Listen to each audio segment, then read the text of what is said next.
ano sa tingin mo yung reason bakit nagka-autism yung kapatid mo? Nasabi ba sa'yo ng mama niya kung ano yung nagawa niya before na maaaring naging cause kung bakit po nakasiguyan ng autism?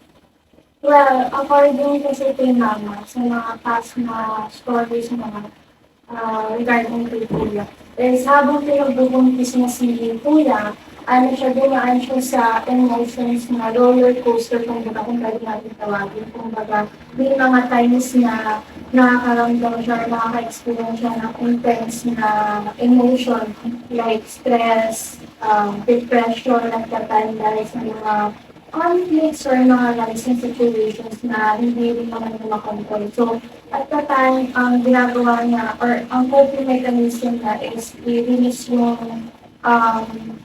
feelings niya to crying, to stress eating. Kumbaga, ayun, feeling niya dahil doon na apektuhan yung pagdadala ng pagdadala.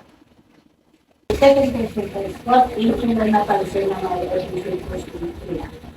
Well, nung una, akala nila normal lang si Kuya since simula pa. Siyempre, we all know na ang father malipot, hyper, laging pasok-putakto. Yan yung mga signs na parang ano yung bata ano na siya, simple na behavior ng mga toddler. Pero at the age of 5 to 6, parang gusto yung nagpapaka.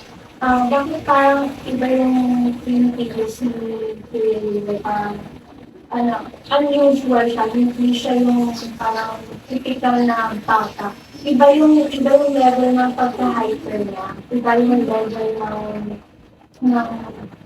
yung pagbilis ng pagsasalita niya that time. So, at the age of 5 to 6 years old, hindi nila parang na-notice yung mga symptoms na parang could indicate na meron siyang illness or kung ano mang sakit. Tapos doon na nila pinag-isipan na igala siya sa doctor. Tapos i-consult kung ano mang mental condition niya. So, para po sa kanila, nag-aaral po ba siya? If yes, ano pong type ng schooling? Is it homeschool po or homeschool? Well, before, yes, nag-aaral siya kasi gusto talaga ng lola ko, gusto ng lola ko kasi provider sa bahay na to. So, pinag-aral mo si Kuya until I think at the age of hindi ko na maalala. Pero nag-aral siya and yung type ng school na pinasukan niya is for, special for mga kids na may same na condition sa kanila. So, nakakasalamuhan na yung mga with same autistic persons, individuals, kaya para po sa kanya, how did your family and friends react to your diagnosis? Well, at times na nagkakaroon siya ng behavior na unbearable, ang tanging solution lang namin is by kausapin siya ng maigit. Kasi, let's say for example, meron kaming denial na hindi na gusto na ginagawa namin, which is yung gamit niya kasi gusto niya, ito very unusual kasi gusto niya yung gamit niya madumi. And hindi naman syempre as Filipinos, di ba kailangan malinis tayo sa lahat ng bagay. So, at the times na need na namin baguhin or linisin or lagay sa laundry yung blanket niya, yung medyas niya, nagagalit siya, sobrang nagagalit siya, gusto niya madumi. And kapag nalaman niya na nilalabhan o ilalagay na sa labahan, nililinisin na, nagre-react siya in a way na unbearable yung reaction niya, parang siyang magwawala, gano'n, kumbaga, evident out niya yung galit niya to bubinihan ulit ng mga gamit. So, ang way namin to solve that is ipakalma muna siya, tapos kausapin namin siya, tell him na parang, Kuya, this is for your own good kasi it will help your skin condition be a lot better kapag nilinis natin yung gamit mo, gamit. And then after that, bibigyan namin siya ng something na ikakatuwa na which is yung favorite na desserts, chocolates, candies, any sweets na makakatulong sa kanya para ma-solve or parang ma-isen up yung mind na dahil sa reaction na nare-release na. So, ikaw, para sa kanya, How would you describe your experience having autism? Well, I would describe it as unbearable, but at the same time, very grateful. Kasi growing up, hindi namin naiintindihan ng mga kapatid ko na bakit why did God give us a autistic person as a sibling. Siyempre, growing up, you have to deal with it for the rest of your life habang buhay pa siya. Pero, over time, we realize na parang, maybe God gave him to us for a very good reason naman. Despite sa mga kasabihan na kapag meron ka daw special na anak, kapatid, magdadala daw ng swerte. Pero despite that, parang there's more to that explanation. Kung baga, the reason na sinabi ko na naging grateful ko kasi meron ako siya. Natuto kong parang makipag-deal with sa mga taong hindi mo na kayang i-control yung emotions nila kita.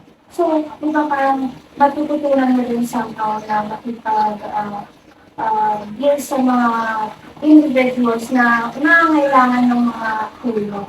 Pero with his ability kasi, I wouldn't call it a disability, but rather disability. Kumbaga, hindi siya wala siyang kulang. Parang nadagdagan pa nga halos yung ano na.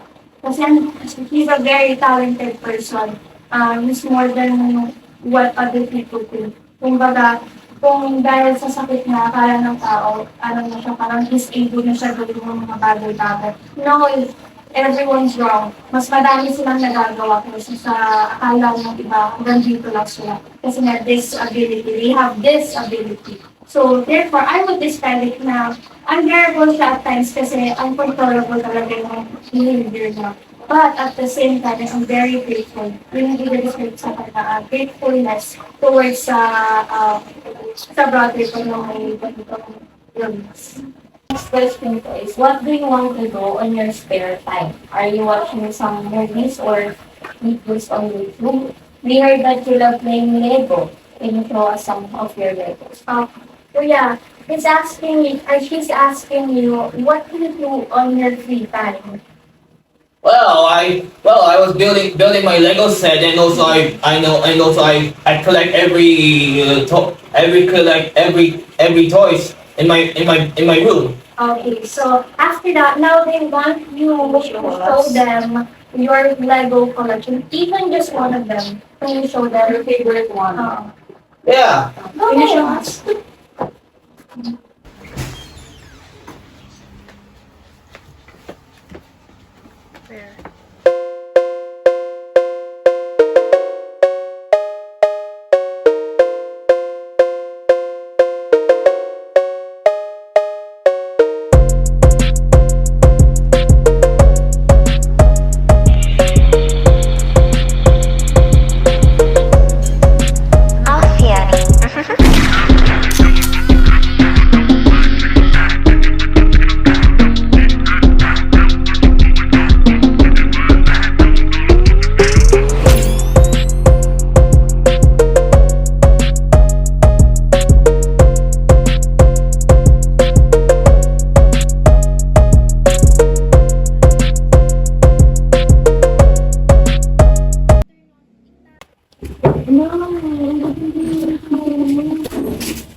Wow.